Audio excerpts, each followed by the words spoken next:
this is one of those cases that comes up fairly often with me. I've got a 1 inch, inch and a quarter-ish thick piece of hardwood here, and what we want to do is clean it all the way up. You know, as you can tell, the majority of it is nice and slick here. We've done a facing operation to get most of that taken care of. We want to clean it all the way up, but we don't want to take any more off the material than absolutely necessary to get it all the way cleaned up. So what I typically do for this, and one thing worth mentioning, I'm sorry you can't see the monitor or the controls for the Onefinity machine, but so right now the X is at 0, Y is at 0, and Z is at 2 inches. I've got my safety height set to 2 inches so it clears all the clamps and such. I've got this particular piece fastened from the ends with the blocks of wood and screws into the waste board. So that gives us full access to the top of the workpiece to face the whole thing without having to move clamps and go through some time-consuming, annoying things. So one thing that you'll have to do if you got your machine set up on a relay so that the router comes on when the controller turns it on, then you'll have to temporarily disconnect that and just give it a power supply so that it turns on when you turn on the switch. If you were using the relay system, you just have this switch on all the time and the relay would turn the router on and off when the program was either running or not. So that's very handy to have, but it won't work for what we're doing here. So I'm gonna leave it off for now. But what we want to do, as you can tell in this area here, this is the lowest spot. You can tell by the, this was cut at a sawmill and it's good and dry. I've been sitting here for 3 or 4 years, so it's a prime candidate to make something out of. So what we want to do is move our spindle over here to the lowest spot, and we know it's the lowest spot because clearly the rest of it is cleared up already. So we'll move over here. We're going to select the 5-inch increment and move our spindle to where the low spot is. And then we'll move our Z-axis down. All right. So here, it's not really at this point important to know what the setting is, but this is actually, the Z-axis actually showing 0 right now. So that's consistent with what we just cut when the facing operation ran and it cleared up all this stuff over here that's ready to go. At least what's showing on the controller is 0, and that's consistent with what we're seeing. So pretty good to check that. So what we want to do now is turn on the router motor, and what we're gonna do is ease that bit down into the material.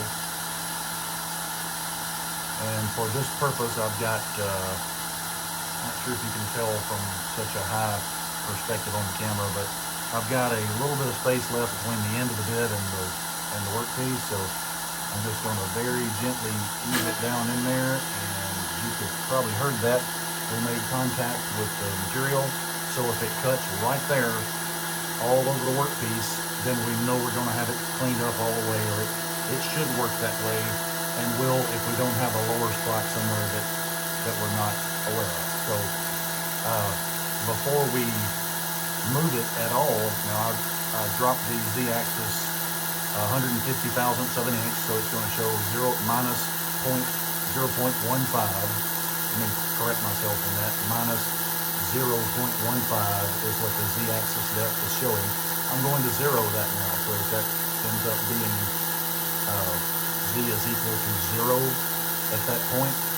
And because I know that my facing operation takes off 1/10 of an inch, or 0.100 of an inch, what I'm going to do here is raise the bit to that 100 thousandths of an inch level above the workpiece. So we select our 0.05, and for the Z-axis we raise it 2 increments, and now we're showing 0.1 for the Z-axis height, and that is the depth of cut. But just to make, we got plenty of material left, just to make sure that our little donut we made there cleans up also, I'm going to go ahead and lower it back down 5 thousandths of an inch. That's not very much. If you experimented with your Onefinity at all, you know that's not a whole lot. But if it's any at all, it'll clear up any of the marks that we made in the workpiece simply by lowering the tool into it like we did. So that's good. So we're going to hit Z minus, and now it's showing 0.095 inches. We're going to again set that as the 0 point for the Z-axis. All right. So now when it runs our program that faces the back of this workpiece off, it's going to drop to just a tiny bit more than what the level of the little donut we just made, and that will very, very likely have this thing cleared up, faced off completely, and we'll have wasted none of our material. So I'm going to go ahead and raise the Z-axis back up to our safety height.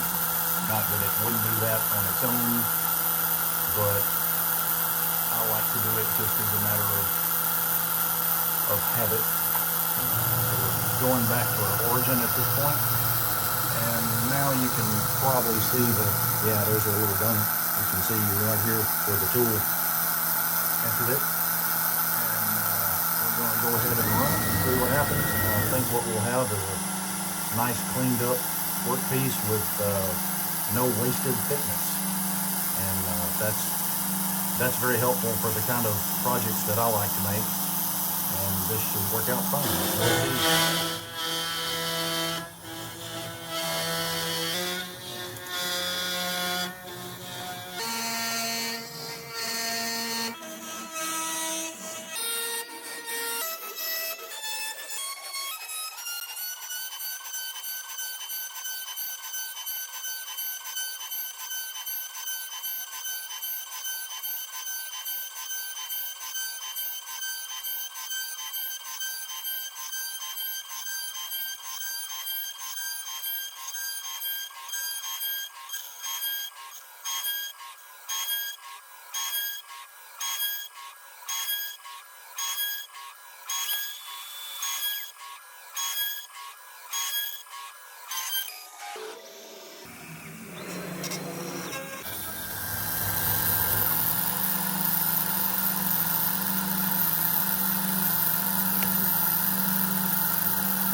All right, so that worked out great. We didn't take off any material that we didn't need to.